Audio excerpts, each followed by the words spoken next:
الحمد لله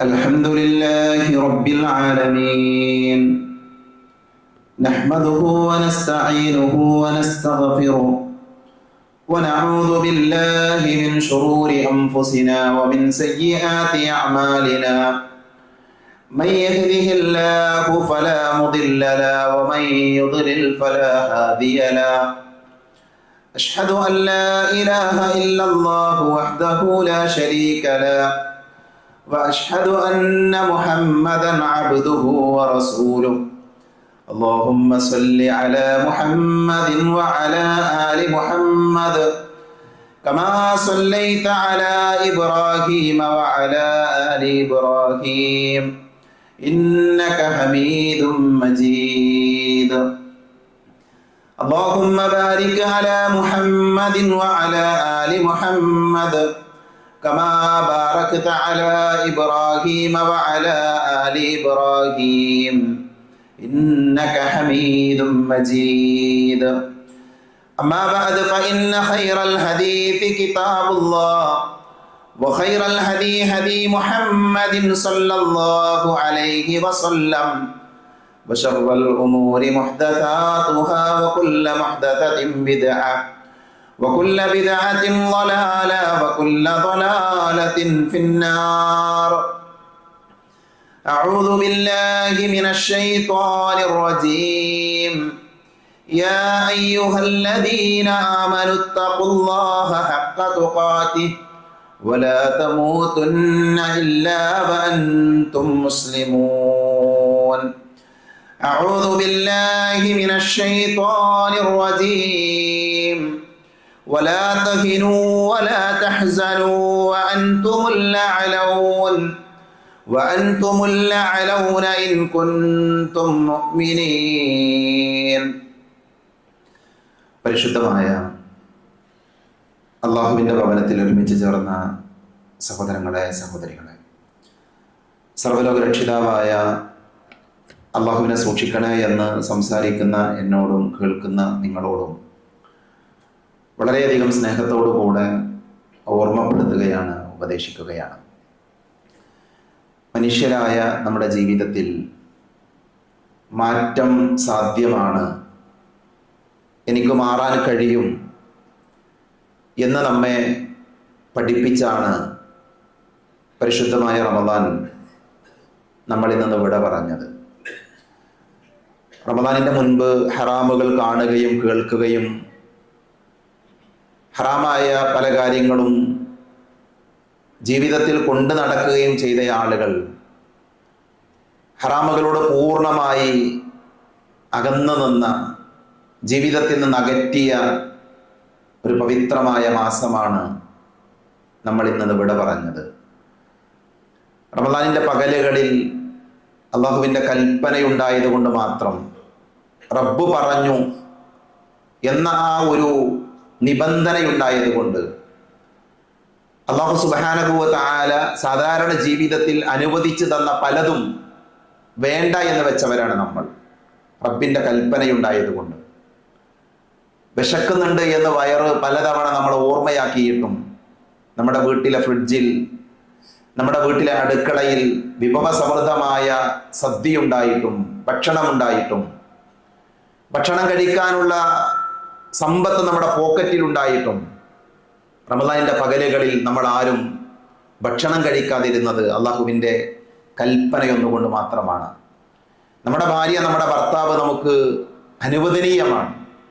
ഒരു ശക്തമായ കരാറോടുകൂടെ അവരുടെ ശരീരവും അവരുടെ മനസ്സുമൊക്കെ റബ്ബ് നമുക്ക് അനുവദിച്ചു തന്നതാണ്. പക്ഷെ റമദാനിൻ്റെ പകലുകളിൽ നമ്മൾ ഒരിക്കലും അത്തരം ഒരു പ്രവൃത്തിയിലേക്ക് പോയില്ല. അള്ളാഹുവിൻ്റെ കൽപ്പനയുണ്ടായതുകൊണ്ട് മാത്രമാണ്. പ്രിയപ്പെട്ടവരെ, ഞാൻ ഈ വാചകങ്ങൾ പറയാൻ കാരണം, നമ്മുടെയൊക്കെ ജീവിതത്തിൽ നമുക്കെല്ലാവർക്കും മാറാൻ കഴിയും, നന്നാവാൻ കഴിയും എന്ന് നമ്മളെ ബോധ്യപ്പെടുത്തിയാണ് വിശുദ്ധ റമദാൻ വിട പറഞ്ഞിട്ടുള്ളത്. വിശുദ്ധ ഖുർആനിലെ സൂറത്തു റഅദിലെ 11-ാമത്തെ ആയത്തിൽ അള്ളാഹു പറയുന്നുണ്ട്, ഇന്നല്ലാഹ ലാ യുഗയ്യിറു മാ ബിഖൗമിൻ. അള്ളാഹു സുബ്ഹാനഹു വ തആല ഒരു സമുദായത്തെയും മാറ്റുകയില്ല, നന്നാക്കുകയില്ല. ഏതുവരെ? ഹത്താ യുഗയ്യിറു മാ ബി അൻഫുസിഹിം, സ്വയം മാറാൻ ഞാൻ നന്നാവുമെന്ന് തീരുമാനിക്കാത്ത ഒരു സമൂഹത്തെ റബ്ബ് മാറ്റൂല.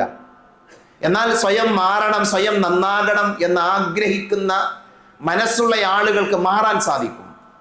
അവരുടെ ജീവിതത്തിൽ പരിവർത്തനങ്ങൾ വരും, അവരുടെ ജീവിതം നന്മകൾ നിറഞ്ഞതാകും. അതാണ് ഈ കഴിഞ്ഞ ഒരു മാസക്കാലം നമ്മുടെ ജീവിതത്തിൽ നമ്മൾ നേടിയെടുത്തത്. നമ്മളെല്ലാവരും മാറിയിട്ടുണ്ട്. നോക്കൂ, നിങ്ങൾ ഈ സന്ദർഭത്തിൽ പ്രവാചകൻ സല്ലല്ലാഹു അലൈഹി വസല്ലം പഠിപ്പിച്ച ഒരൊറ്റ ഹദീത്ത്, ഈ ഖുതുബയിൽ ഒരൊറ്റ ഹദീത്താണ് നിങ്ങളുടെ ശ്രദ്ധയിലേക്ക് കൊണ്ടുവരാൻ ആഗ്രഹിക്കുന്നത്. മഹാനായ ഇബ്നു ഉമർ റളിയല്ലാഹു അൻഹു ഉദ്ധരിക്കുന്ന ഹദീത്തിൽ നബി സല്ലല്ലാഹു അലൈഹി വസല്ലമയിൽ നിന്ന് അദ്ദേഹം പറയുകയാണ്, സമിഅതു റസൂലല്ലാഹി സല്ലല്ലാഹു അലൈഹി വസല്ലം യഖൂൽ ഇദാ തബായഅതും ബിൽഇന വഅഖദ്തും മദ്നാബൽ ബഖരി വറദീതും ബിസ്സറ തറക്തുമുൽ ജിഹാദ് സല്ലല്ലാഹു അലൈക്കും ദുല്ല ലാ യൻസിഉഹു ഹത്താ തർജിഉ ഇലാ ദീനിക്കും. വർത്തമാന കാലഘട്ടത്തിൽ ഈ ഹദീസിന് വലിയ പ്രാധാന്യമുണ്ട്, വലിയ പ്രസക്തിയുണ്ട്. ഈ ഹദീസിൽ പ്രവാചക തിരുമേനി പറയുന്നത്, ഇദാ തബായഅതും ബിൽഇന, നിങ്ങൾ ഇന കച്ചവടം നടത്തുകയാണെങ്കിൽ, അഥവാ പലിശയുമായി ബന്ധപ്പെട്ട പരസ്പരം വഞ്ചിക്കുന്ന രീതിയിലുള്ള കച്ചവടത്തിൽ നിങ്ങൾ ഏർപ്പെടുകയാണ് എങ്കിൽ, അതാണ് ഇദാ തബായഅതും ബിൽഇന എന്ന് പറഞ്ഞാൽ. വഅഖദ്തും അദ്നാബൽ ബഖർ, ബഖർ എന്ന പദം നമുക്കറിയാം പശുവാണ്. അദ്നാബ് എന്ന് പറഞ്ഞാൽ ദൻബുൻ, വാല്, അതിൻ്റെ ദനബിൻ്റെ ബഹുവചനമാണ്. പശുവിൻ്റെ വാല് നിങ്ങൾ പിടിക്കുകയും ചെയ്താൽ അതിൻ്റെ അർത്ഥം ദുനിയാവിലെ സുഖങ്ങളുടെയും സൗകര്യങ്ങളുടെയും പിറകെ ഓടുക എന്നുള്ളതാണ്. അതേപോലെ തന്നെയാണ് വറദീതും ബിസ്സറ. ഈ രണ്ട് വാചകങ്ങളും, ഈ രണ്ട് പദങ്ങളും ദുനിയാവിൻ്റെ ഐശ്വര്യങ്ങളുടെ പിറകെ മനുഷ്യൻ ഓടുക, ദുനിയാവിലെ സമ്പത്തിൻ്റെ സൗകര്യങ്ങളുടെയൊക്കെ പിറകെ മനുഷ്യൻ ഓടുകയും ചെയ്താൽ, വതറക്തുമുൽ ജിഹാദ, ജിഹാദ് നിങ്ങൾ ഉപേക്ഷിക്കുകയും ചെയ്താൽ. നോക്കൂ, നിങ്ങൾ ഹദീത്തിന്റെ ഒരു പ്രത്യേകമായ ചേർത്തു വെക്കുന്ന വാചകങ്ങളുണ്ട്. നിങ്ങൾ വഞ്ചിക്കപ്പെടുന്ന രീതിയിൽ, പരസ്പരം വഞ്ചിക്കുന്ന തരത്തിലുള്ള ഇടപാടുകൾ നടത്തുകയും ദുനിയാവിൻ്റെ പിറകെ നിങ്ങൾ ഓടുകയും അതേപോലെ തന്നെ ജിഹാദ് നിങ്ങൾ ഉപേക്ഷിക്കുകയും ചെയ്താൽ അടുത്ത വാചകം എന്താണെന്നറിയോ? സല്ലല്ലാഹു അലൈക്കും ദുല്ല, അള്ളാഹു നിങ്ങളുടെ മേൽ നിന്യതയിട്ട് തരുമെന്നാണ്. നോക്കൂ, നിങ്ങൾ എത്ര ഗൗരവമുള്ള വാചകമാണ്. സല്ലല്ലാഹു അലൈക്കും ദുല്ല, അള്ളാഹു നിങ്ങളുടെ മേൽ നിന്യതയിട്ട് തരും. ആർക്കാണ് ഈ നിന്യത ലഭിക്കുന്നത്?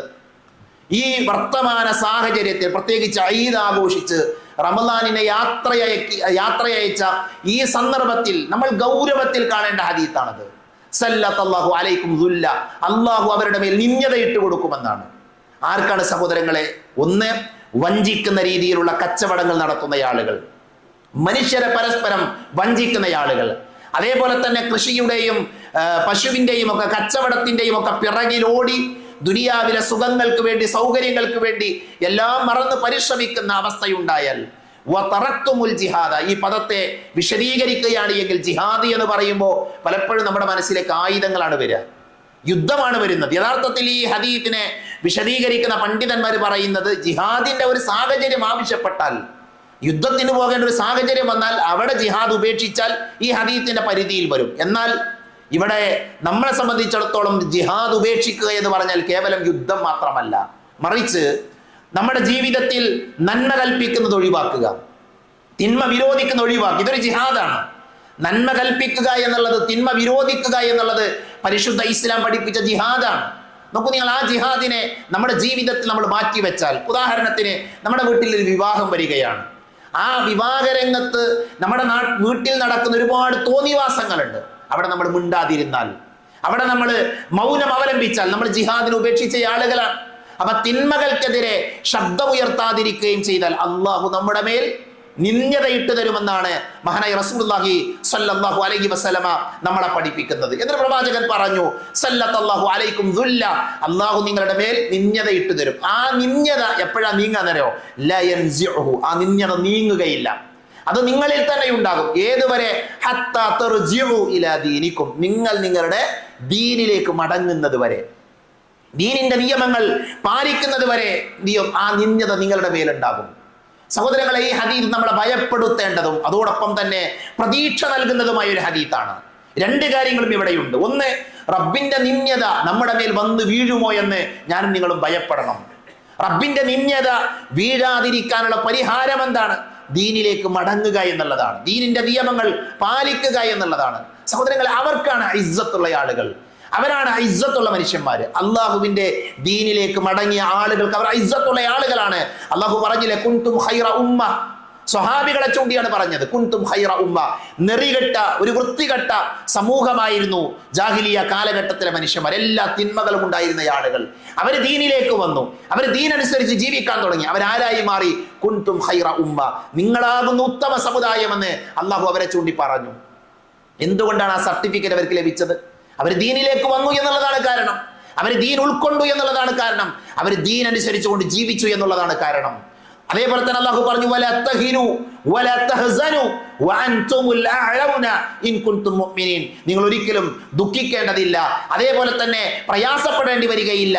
നിങ്ങൾ മുഅ്മിനുകളാണെങ്കിൽ നിങ്ങൾ തന്നെയാണ് ഉന്നതരായ ആളുകൾ, നിങ്ങൾ തന്നെയാണ് പ്രതാപമുള്ള ആളുകളെ എന്ന് മഹാനായ റസൂലുള്ളാഹി സ്വല്ലല്ലാഹു അലൈഹി വസല്ലമ വിശുദ്ധ ഖുർആനിലൂടെ നമ്മളെ പഠിപ്പിച്ചത് നമുക്ക് കാണാൻ സാധിക്കും. അപ്പൊ അതുകൊണ്ട് തന്നെ നമ്മളെ സംബന്ധിച്ചിടത്തോളം നമ്മൾ മനസ്സിലാക്കേണ്ടത്, നമ്മൾ ഉൾക്കൊള്ളേണ്ടത്, നമ്മുടെ ദീനിലേക്ക് നമ്മൾ മടങ്ങിയാൽ നമ്മൾ ഇസ്സത്തുള്ള ആളുകളാണ്. കഴിഞ്ഞൊരു മാസക്കാലം നമ്മൾ ദീനിലായിരുന്നു, ദീനിന്റെ ഷിആറുകൾ പാലിച്ച് ദീനിന്റെ നിയമങ്ങൾ ജീവിതത്തിൽ കഴിവിന്റെ പരമാവധി പകർത്തിയാണ് നമ്മൾ മുന്നോട്ട് പോയത്. അതുകൊണ്ട് സഹോദരങ്ങളെ, ദീനിൽ ഉറച്ചു നിൽക്കാൻ, ദീനിന്റെ നിയമങ്ങൾ പാലിക്കാൻ നമുക്ക് സാധിക്കേണ്ടതുണ്ട്. ഈ റമദാൻ അവസാനിച്ച ഈ സന്ദർഭത്തിൽ നിരന്തരം ആരാധനകൾ ചെയ്ത ആളുകൾ എന്ന നിലയിൽ മഹാനായ റസൂലുള്ളാഹിയുടെ ഒരു അധ്യാപനം, ഒരു ചെറിയ ഹദീസ് നമ്മുടെ മനസ്സിലുണ്ടാകണം. പ്രവാചകൻ സല്ലല്ലാഹു അലൈഹി വസല്ലമയുടെ സമീപത്തേക്ക് വന്ന ഒരാൾ ചോദിക്കുന്ന, നബിയെ, നിങ്ങൾ എനിക്കൊരു ഉപദേശം തരണം, നിങ്ങൾ എന്നെ ഒന്ന് ഉപദേശിക്കണം. നബി സല്ലല്ലാഹു അലൈഹി വസല്ലം അദ്ദേഹത്തിന് ഉപദേശം കൊടുത്തു, നീ അല്ലാഹുവിൽ വിശ്വസിക്കണം. അടുത്ത വാചകം എന്താണ്? സുമ്മസ്തഖിം, പിന്നെ നീ ആ വിശ്വാസത്തിൽ അടിയുറച്ചു നിൽക്കണമെന്നാണ്, ആ വിശ്വാസത്തിൽ. അതുകൊണ്ട് തന്നെ ഈ ഹദീസ് നമ്മളെ പഠിപ്പിക്കുന്ന കാര്യം എന്താ? നമ്മൾ ഇസ്തിഖാമത്തുള്ള ആൾക്കാരാകണം, ദീനിൽ ഇസ്തിഖാമത്തുള്ളവരാകണം, ദീനനുസരിച്ച് ജീവിക്കുന്ന ആളുകളാകണം. അതെപ്പോഴും വേണം, റമദാനിൽ മാത്രമല്ല, എല്ലാ കാലഘട്ടങ്ങളിലും ദീനനുസരിച്ചുകൊണ്ട് ജീവിക്കുന്ന ആളുകളായി നമ്മൾ മാറണം. യാ അയ്യുഹല്ലദീന ആമനു തഖുല്ലാഹ്, അല്ലയോ സത്യവിശ്വാസികളെ, ഹഖ്ഖ തുഖാത്തിഹി, നിങ്ങൾ അല്ലാഹുവിനെ സൂക്ഷിക്കണം. അല്ലാഹുവിനെ സൂക്ഷിക്കേണ്ടത് പ്രകാരം നിങ്ങൾ അല്ലാഹുവിനെ സൂക്ഷിക്കണം. വല തമൂതുന്ന ഇല്ലാ വഅൻതും മുസ്ലിമൂൻ, നിങ്ങൾ മുസ്ലിങ്ങളായി കൊണ്ടല്ലാതെ മരിക്കാൻ പാടില്ല എന്ന് അല്ലാഹു സുബ്ഹാനഹു വ തആല നമ്മളെ പഠിപ്പിച്ചത് വിശുദ്ധ ഖുർആനിലെ സൂറത്ത് ആലു ഇംറാനിൽ നമുക്ക് വായിക്കാൻ സാധിക്കും. ഇപ്പൊ ഇതായിരിക്കണം നമ്മുടെ ചിന്ത, ഞാൻ മുസ്ലിമായി ജീവിക്കണം, മുസ്ലിമായി കൊണ്ട് തന്നെ മരിക്കണം. മഹാനായ യൂസുഫ് നബി അലൈഹിസ്സലാം, അതേപോലെയുള്ള പ്രവാചകന്മാർ, അവരുടെയൊക്കെ ചരിത്രം വായിക്കുമ്പോൾ അവരൊക്കെ അല്ലാഹുവിനോട് പ്രാർത്ഥിച്ച വാചകം എന്താണ്? തവഫനി മുസ്ലിമ, റബ്ബേ എന്നെ നീ മുസ്ലിമായി മരിപ്പിക്കണം, വഅൽഹിഖനി ബിസ്സാലിഹീൻ, സാലിഹീങ്ങളുടെ കൂട്ടത്തിൽ എന്നെ നീ ഉൾപ്പെടുത്തണമെന്നാണ്. ഇതാണ് നമ്മുടെ ചിന്തയുണ്ടാകേണ്ടത്. ഈ ഒരു വികാരത്തിലാണ്, ഈ ഒരു ചിന്തയിലാണ് വിശ്വാസികളായ നമ്മൾ ഓരോരുത്തരും നമ്മുടെ ജീവിതത്തെ മുന്നോട്ട് കൊണ്ടുപോകേണ്ടത്. അതിനുവേണ്ടി നമ്മൾ ആത്മാർത്ഥമായി കൊണ്ട് പരിശ്രമിക്കുക. അല്ലാഹു സുബ്ഹാനഹു വ തആല അത്തരത്തിലുള്ള സൗഭാഗ്യവാന്മാരുടെ കൂട്ടത്തിൽ നമ്മെ എല്ലാവരെയും ഉൾപ്പെടുത്തി അനുഗ്രഹിക്കുമാറാകട്ടെ.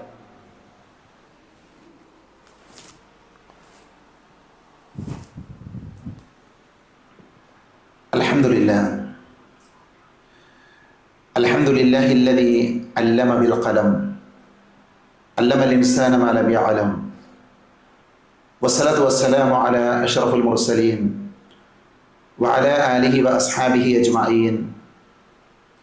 ഒരിക്കൽ കൂടെ അല്ലാഹുവിനെ സൂക്ഷിക്കണേ എന്ന് ഓർമ്മപ്പെടുത്തുകയാണ്. മഹാപണ്ഡിതനായ ഇബ്നുൽ ഖയ്യിം റഹ്മത്തുള്ളാഹി അലൈഹി ലോകത്തുള്ള മനുഷ്യർക്ക് നൽകിയ 5 ഉപദേശങ്ങളുണ്ട്. വളരെ അർത്ഥവത്തായ, വിശ്വാസികൾ എന്ന നിലയിൽ നമ്മളെല്ലാവരും പഠിക്കേണ്ട 5 ഉപദേശങ്ങൾ. അദ്ദേഹം പറഞ്ഞു, അസ്ലുൽ ഖൈരി കുല്ലുഹു അൻ തഅരിഫ അല്ലാഹ്, എല്ലാ നന്മകളുടെയും അടിസ്ഥാനം എന്ന് പറയുന്നത് അല്ലാഹുവെ ശരിയായി അറിയുക എന്നുള്ളതാണ്. എല്ലാ നന്മകളുടെയും അടിസ്ഥാനം ഇതാണ്. അല്ലാഹുവിനെ അറിഞ്ഞ, അള്ളാഹുവിനെ മനസ്സിലാക്കിയ ഒരാൾക്കാണ് ജീവിതത്തിൽ നന്മകൾ ചെയ്യാൻ സാധിക്കുക. അപ്പൊ നമ്മുടെ ജീവിതത്തിൽ എല്ലാ ഖൈറുകളുടെയും, എല്ലാ നന്മകളുടെയും ബേസ് നമ്മുടെ സൃഷ്ടാവായ പടച്ച തമ്പുരാനെ ശരിയായ രീതിയിൽ അറിയാന്നുള്ളതാണ്. എന്ന് മക്കയിലെ മുശ്രിക്കുകളെ കുറിച്ച് അള്ളാഹു പറഞ്ഞിട്ടുണ്ട്.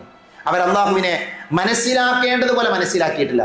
നമ്മൾ അള്ളാഹുവിനെ അറിയേണ്ടതുപോലെ അറിയണം. അപ്പോൾ നമ്മുടെ ജീവിതത്തിൽ ഖൈറുകൾ ഉണ്ടാകുമെന്നാണ് മഹാനായ ഇബ്നുൽ ഖയ്യിം റഹ്മത്തുള്ളാഹി അലൈഹി പറയുന്നത്. രണ്ടാമതായി അദ്ദേഹം പറഞ്ഞു, നിങ്ങളുടെ ഹൃദയത്തെ നിങ്ങൾ സംരക്ഷിക്കണമെന്നാണ്. അള്ളാഹുവിനെ നിങ്ങൾ അറിയണം, നിങ്ങളുടെ ഹൃദയത്തെ നിങ്ങൾ സംരക്ഷിക്കണം. അദ്ദേഹം പറഞ്ഞു അബ്അദുൽ ഖുലൂബി മിനല്ലാഹിൽ ഖൽബുൽ ഖാസി.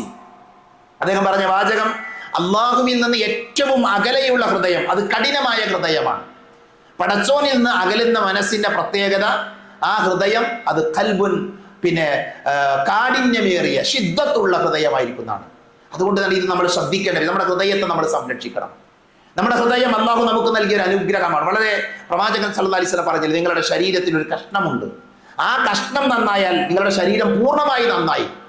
അല്ല, നിങ്ങൾ അറിയണം വഹിയൽ ഖൽബ്, അത് നിങ്ങളുടെ ഹൃദയമാണ് എന്ന് റസൂലുള്ളാഹി സ്വല്ലല്ലാഹി അലൈഹി വസല്ലം നമ്മളെ പഠിപ്പിച്ചിട്ടുണ്ട്. ഖദ് അഫ്ലഹ മൻ സക്കാഹ, അതിനെ പരിശുദ്ധമാക്കിയവൻ വിജയിച്ചു എന്ന് ഖുർആനിലൂടെ അള്ളാഹു നമ്മളെ പഠിപ്പിച്ച കാര്യമാണ്. അതുകൊണ്ട് തന്നെ അള്ളാഹുവിനെ അറിഞ്ഞ, അതേപോലെ തന്നെ ഹൃദയത്തെ സംരക്ഷിക്കുന്ന ഒരു മനുഷ്യനെ സംബന്ധിച്ചിടത്തോളം അവന്റെ ജീവിതം നന്മയിലായിരിക്കും. മൂന്നാമത് അവൻ ശ്രദ്ധിക്കേണ്ടത്, സമയത്തെ അവൻ പാഴാക്കാൻ പാടില്ല. സമയത്തെ അവൻ പാഴാക്കാൻ പാടില്ല. ഇബ്നുൽ ഖയ്യിം റഹ്മത്തുള്ളാഹി അലൈഹി പറഞ്ഞത് ഇളാഅത്തുൽ വഖ്തി അശദ്ദു മിനൽ മൗത്ത് എന്നാണ്. വെറുതെ സമയം കളയാന്നുള്ളത് മരണത്തെക്കാൾ ഭീകരമാണെന്നാണ്. മരണത്തെക്കാൾ ഭയാനകമാണ് വെറുതെ സമയം കളയാന്നുള്ളത്. അതുകൊണ്ട് തന്നെ നമ്മുടെ സമയം എന്തിന് വിനിയോഗിക്കുന്നു എന്ന് നമുക്ക് കൃത്യമായ ധാരണ ഉണ്ടാകണം, കൃത്യമായ പ്ലാൻ ഉണ്ടാകണം. നന്മയിലായിരിക്കണം നമ്മുടെ സമയം നമ്മൾ വിനിയോഗിക്കേണ്ടത്. കുടുംബത്തിന്റെ കൂടെ ചെലവഴിക്കുന്ന സമയം ഹൈറാണ് സഹോദരങ്ങളെ. ഭാര്യയുടെ മക്കളുടെ കൂടെ ഒരുമിച്ചിരിക്കുന്ന യാത്ര, അതൊക്കെ ഹൈറാണ്, അതൊക്കെ നന്മയാണ്. പ്രവാചകൻ സല്ലല്ലാഹു അലൈഹി വസല്ലം പഠിപ്പിച്ച കാര്യമാണ്. എന്നാൽ ഒരാവശ്യവുമില്ലാതെ സമയത്തെ കളയുന്നവരാണ് എങ്കിൽ അവർ ഭയപ്പെടേണ്ടതുണ്ട്. മനുഷ്യന്റെ നന്മ നിറഞ്ഞ ഒരു ജീവിതത്തിനുള്ള ഏറ്റവും നല്ല വഴി എന്താ? ഒന്ന്, അള്ളാഹുവിനെ അറിയണം. അള്ളാഹുവിനെ അറിയേണ്ടതുപോലെ അറിയണം. അവന്റെ ഹൃദയത്തെ അവനെ സംരക്ഷിക്കണം. സമയം അവൻ എന്ത് ചെയ്യാൻ പാടില്ല, പാഴാക്കാൻ പാടില്ല. നാലാമതായി അദ്ദേഹം പറഞ്ഞത് പാപങ്ങളിൽ നിന്ന് അകലുക എന്നുള്ളതാണ്. പാപങ്ങളിൽ നിന്ന് അകന്നു നിന്നാൽ മനുഷ്യന്റെ ജീവിതം നന്മയിലാകും. അദ്ദേഹം പറഞ്ഞു, ലൗ അലിമൽ അബ്ദു മാ ഫീഹിൽ മഅസിയതി മിനൻ നഖ്സി ലതറകഹ ഹയാഅൻ മിനല്ലാഹ്. സുന്ദരമായ ഒരു പ്രയോഗമാണ്. അദ്ദേഹം പറയുന്ന, പാപങ്ങൾ ചെയ്യുന്നതിലൂടെ തനിക്കുണ്ടാകുന്ന കുറവുകളെ കുറിച്ച് ഒരാൾ അറിഞ്ഞിരുന്നുവെങ്കിൽ അള്ളാഹുവിനോടുള്ള ലജ്ജ കാരണം അവൻ അത് ഉപേക്ഷിക്കുമായിരുന്നു. നോക്കൂ നിങ്ങൾ, നമ്മളാരും പരസ്യമായിട്ട് തെറ്റ് ചെയ്യാറില്ല, കാരണം ലജ്ജുള്ള ആളുകളാണ്. നമ്മൾ ഒരു മോഷണം നടത്തേണ്ട ഒരു സാഹചര്യം ഒരാളുടെ ജീവിതത്തിൽ ഉണ്ടായാൽ അയാൾ എത്ര രഹസ്യമായിട്ട് അത് ചെയ്യാം. അത്തരം പ്രവർത്തികൾ നമ്മൾ ചെയ്യാൻ പാടില്ല. പക്ഷേ ഏതൊരു മനുഷ്യനും തെറ്റ് ചെയ്യുന്നത് സ്വകാര്യമായി കൊണ്ടാണ്, രഹസ്യമായി കൊണ്ടാണ്. നാം ചെയ്യുന്ന തെറ്റുകൾ മറ്റുള്ളവർ അറിയുന്നതിനെ നമ്മൾ ഭയപ്പെടുന്നുണ്ട്, നമ്മൾ ലജ്ജിക്കുന്നുണ്ട്. അപ്പൊ അള്ളാഹുവിനെ അറിഞ്ഞ ഒരാൾ, ഹൃദയത്തെ സംരക്ഷിക്കുന്ന ഒരാൾ, സമയത്തെ പാലിക്കുന്ന ഒരാൾ, അയാൾക്കൊരിക്കലും തെറ്റ് ചെയ്യാൻ സാധ്യമല്ല, അയാൾ തെറ്റിലേക്ക് പോവുകയില്ല. അതുകൊണ്ട് തന്നെ നന്മയാഗ്രഹിക്കുന്ന ആളുകൾ അവർ പാപങ്ങളിൽ നിന്ന് എന്ത് ചെയ്യണം, അകന്നു നിൽക്കണമെന്ന് മഹാപണ്ഡിതൻ നമ്മളെ ഓർമ്മപ്പെടുത്തി. അഞ്ചാമതായി അദ്ദേഹം പറഞ്ഞത്, മൻ അഹബ്ബ ദുനിയ അദ്മന അല തലാസ, ദുനിയാവിനോടുള്ള അമിതമായ താല്പര്യം ഒഴിവാക്കുക എന്നുള്ളതാണ് അഞ്ചാമത്തെ കാര്യം. എന്നിട്ട് അദ്ദേഹം അതിന് ഉദാഹരണമായി പറയുന്നത്, ദുനിയാവിനെ അമിതമായി സ്നേഹിക്കുന്നവൻ 3 കാര്യങ്ങൾക്ക് അടിമയാകുമെന്നാണ്. മൻ അഹബ്ബ ദുനിയ അദ്മന അല തലാസ, 3 കാര്യങ്ങൾക്ക് അയാൾ അടിമയായിരിക്കും. ഞാൻ ഈ പറയാൻ പോകുന്ന കാര്യങ്ങൾ നമ്മളിൽ ഉണ്ട് എങ്കിൽ നമ്മൾ ദുനിയാവിന്റെ അടിമകളാണ്. എന്താ അദ്ദേഹം പറഞ്ഞത്? അദ്ദേഹം പറഞ്ഞത് ഹമ്മിൻ ലാ യൻഫഖു. അദ്ദേഹം പറഞ്ഞ വാചകം, ഒന്ന്, ഒഴിയാത്ത ഉത്കണ്ഠ. മനസ്സിന് എന്തെങ്കിലും ഒരു സമാധാനം ഉണ്ടാവില്ല, വല്ലാത്തൊരു അസ്വസ്ഥത ഉണ്ടാകും. ഈ അസ്വസ്ഥതയുള്ള ആളാരാ? ദുനിയാവിനെ അമിതമായി സ്നേഹിക്കുന്നവനാണ്, ദുനിയാവിന്റെ പിറകെ അമിതമായി ഓടുന്നവനാണ്. അതേപോലെ തന്നെ തീരാത്ത ക്ഷീണം ഉണ്ടാകും. ദുനിയാവിന്റെ പിറകെ ഓടുന്ന മനുഷ്യർ തീരാത്ത ക്ഷീണം ഉണ്ടാകും. അതേപോലെ തന്നെ ഒരിക്കലും അവസാനിക്കാത്ത ഖേദമുണ്ടാകും. എത്ര കിട്ടിയാലും മതി വരില്ല, അവസാനിക്കാത്ത ഖേദത്തിന്റെ ഉടമയായിരിക്കും അവൻ. അതാണ് ദുനിയാവിനോട് അമിതമായി താല്പര്യം വെച്ചു പുലർത്തരുത് എന്ന് മഹാനായ ഇബ്നുൽ ഖയ്യിം റഹ്മത്തുള്ളാഹി അലൈഹി നമ്മെ ഓർമ്മപ്പെടുത്തി നമുക്ക് കാണാൻ സാധിക്കും. റസൂലുള്ളാഹി സ്വല്ലല്ലാഹി അലൈഹി വസല്ലം പ്രാർത്ഥിച്ചൊരു പ്രാർത്ഥന ഉണ്ട്, അല്ലാഹുമ്മ ഇന്നി അഊദു ബിക മിൻ ഇൽമിൻ ലാ യൻഫഉ വമിൻ ഖൽബിൻ ലാ യഖ്ശഉ വമിൻ നഫ്സിൻ ലാ തശ്ബഉ വമിൻ ദഅവത്തിൻ ലാ യുസ്തജാബ്. എന്താ പ്രവാചകന്റെ പ്രാർത്ഥന? അല്ലാഹുവേ, ഉപകാരമില്ലാത്ത അറിവിൽ നിന്ന് ഞാൻ നിന്നോട് കാവൽ ചോദിക്കുന്നു. ഉപകാരമില്ലാത്ത അറിവിൽ നിന്ന്. അല്ലാഹുവേ, ഭക്തിയില്ലാത്ത മനസ്സിൽ നിന്ന് ഞാൻ നിന്നോട് രക്ഷ ചോദിക്കുന്നു. ആരായി പ്രാർത്ഥിക്കുന്നത്? ലോകത്തിൽ ഏറ്റവും ശ്രേഷ്ഠനായ, ഏറ്റവും ഭക്തിയുള്ള, ഏറ്റവും അല്ലാഹനെ പേടിച്ച ഒരാൾ. അദ്ദേഹം പ്രാർത്ഥിക്കുക, പടച്ചോനെ, ഭക്തിയില്ലാത്ത മനസ്സിൽ നിന്ന് ഞാൻ നിന്നോട് കാവൽ ചോദിക്കുന്നു. അല്ലാഹുമ്മ ഇന്നി അഊദു ബിക മിൻ ഇൽമിൻ ലാ യൻഫഉ വമിൻ ഖൽബിൻ ലാ തഖ്ശഉ വമിൻ നഫ്സിൻ ലാ തശ്ബഉ. ആർത്തി അടങ്ങാത്ത മനസ്സ്, കൊതി തീരാത്ത മനസ്സ്, എന്ത് കിട്ടിയാലും മതിയാകാത്ത മനസ്സ്, അത് അപകടമാണ്. പ്രവാചകൻ സല്ലല്ലാഹു അലൈഹി വസല്ലം അതിന് കാവൽ ചോദിച്ചു. നാലാമതായി നബി പറഞ്ഞത് ഉത്തരം കിട്ടാത്ത പ്രാർത്ഥനകൾ. അള്ളാഹുവിനോട് നിരന്തരം പ്രാർത്ഥിച്ചു, പക്ഷേ ഉത്തരം കിട്ടുന്നില്ല. ആ ഒരു അവസ്ഥയിൽ നിന്ന് അള്ളാഹുവെ ഞാൻ നിന്നോട് കാവൽ ചോദിക്കുന്നു എന്ന് മഹാനായ റസൂലുള്ളാഹി സ്വല്ലല്ലാഹു അലൈഹി വസല്ലം പ്രാർത്ഥന നിർവഹിച്ചത് കാണാൻ സാധിക്കും. അതുകൊണ്ട് തന്നെ നമുക്ക് അള്ളാഹു നൽകിയ ആരോഗ്യവും സമയവും അതേപോലെ തന്നെ കഴിവുകളും എല്ലാം ഉപയോഗിച്ച് ഈ ദുനിയാവിലെ സുഖങ്ങളും സൗകര്യങ്ങളും അനുഭവിച്ച് ജീവിക്കുന്നതിന്റെ കൂടെ പരലോകത്തെ മറക്കാതെ നമ്മൾ ജീവിക്കുക. പരലോകത്തെ മറക്കാതെ ജീവിക്കുക. സഹോദരങ്ങളെ, അള്ളാഹു നമുക്ക് നൽകിയ അവസരങ്ങൾ നമ്മൾ ഉപയോഗപ്പെടുത്തുക.